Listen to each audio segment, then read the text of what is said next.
Saludos. Entendemos por libre pensadores en filosofía aquellas personas que no se afilian o adhieren a una creencia o a un dogma determinado. En particular, se denominan libre pensadores a los miembros de diversos grupos que abundaron durante los siglos XVII y XVIII, particularmente en Francia e Inglaterra, quienes, por similitud de pensamiento, inferimos que tuvieron un rol principal en la fundación de las logias simbólicas y filosóficas masónicas en los precitados siglos XVII y XVIII, que luego formarían la Gran Logia de Londres en 1717 y otras grandes logias en Gran Bretaña, Francia, otros países de Europa y en los Estados Unidos. En esta sección de Bajo la Acacia, en Dilo que algo queda, enemigo de la desinformación, abordaremos el tema para dar unas pinceladas en torno al origen formal de la masonería simbólica, cuya orientación es de carácter filosófico, ya que busca construir el edificio ético del iniciado. Los librepensadores del siglo XVII predicaban la tolerancia religiosa defendiendo el deísmo y la religión natural, y asimismo estaban de acuerdo con el racionalismo entendido a la manera de la Ilustración. Fueron importantes librepensadores Hobbes, Locke, Bale, Voltaire y los filósofos incluidos por ellos como John Toland, Anthony Collins, Thomas Morgan, Matthew Tyndall y muchos otros. Entre otros postulados, los librepensadores ingleses del siglo XVII planteaban el reconocimiento de un ser supremo, no importa cómo éste se presente ante los seguidores de una confesión. Segundo, el culto se le debe a este ser, independientemente de cuáles sean las ceremonias y ritos que se practiquen.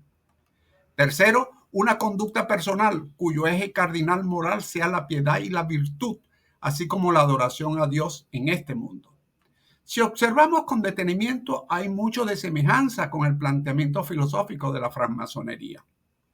Este esbozo es parte de una elaboración más extensa y detallada, que se da en tiempos en que ya se conocían a teólogos reformadores como Nicolás de Cusa, del siglo XV, Martín Lutero y Juan Calvino, del siglo XVI, entre otros. Eran tiempos en que las bases del cristianismo se estremecían ante planteamientos renovadores y de exigencia que mostraban ya el devenir de la edad moderna. Desarrollan una teoría de la verdad racional, así como toda una corriente que, con John Toland, nacido en 1670 y partió al Oriente Eterno en 1722, busca purificar el cristianismo de los misterios de la revelación y del secreto. Es la pura Ilustración que ya se asoma. Toland lo reconoce en su concepto de libre pensamiento o deísmo, o sea, religión libre de dogmas, como saber únicamente racional de Dios. Toland se transformó luego en panteísta. Igualmente, otros autores ampliaron el significado de la expresión libre pensamiento. Matthew Tyndall, 1657-1733, plantea la existencia de una antigua religión no falsificada de la razón o del sentido común, la cual concurre desde el origen de la humanidad. Tyndall señala que debe ser limpiada de añadidos de la superstición, del pecado original y de la redención. La masonería simbólica, filosófica, especulativa es hija del siglo de las luces, de la Ilustración y de la revolución cultural científica que marcó el siglo XVIII, cuyos antecedentes inmediatos son esta corriente de pensamiento. Hay un dato que no podemos pasar por alto, es que los primeros artículos de las constituciones de Anderson reproducían parte del reglamento de la Royal Society of London, agrupación fundada alrededor del año 1660, que representaban los principios científicos de la época. Muchos historiadores creen que la Royal Society fue el crisol de la masonería moderna.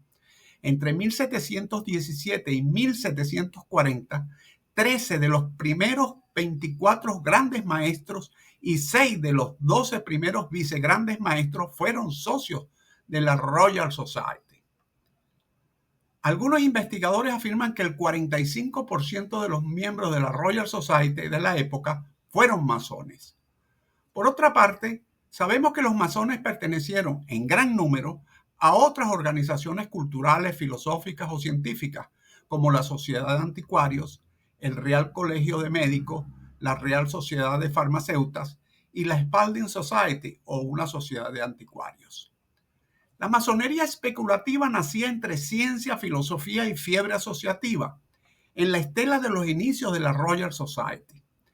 El interés por la medicina científica, el estudio y la reedición de viejos libros y manuscritos, en medio de una Inglaterra que vivía un proceso revolucionario durante el siglo XVII, que implantó la monarquía parlamentaria y abrió las puertas del liberalismo que serviría de zapata a la revolución industrial, y entre ambos fenómenos históricos dieron al traste con el régimen feudal en nuestro hemisferio occidental. En 1717 se fijó una línea de acción que daría sus frutos estableciendo parámetros de actuación de la masonería universal en el marco de la libertad de pensamiento, honrando a sus precursores.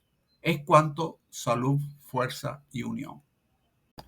La masonería es una orden fraternal cuyo emblema distintivo es la libertad, igualdad y fraternidad.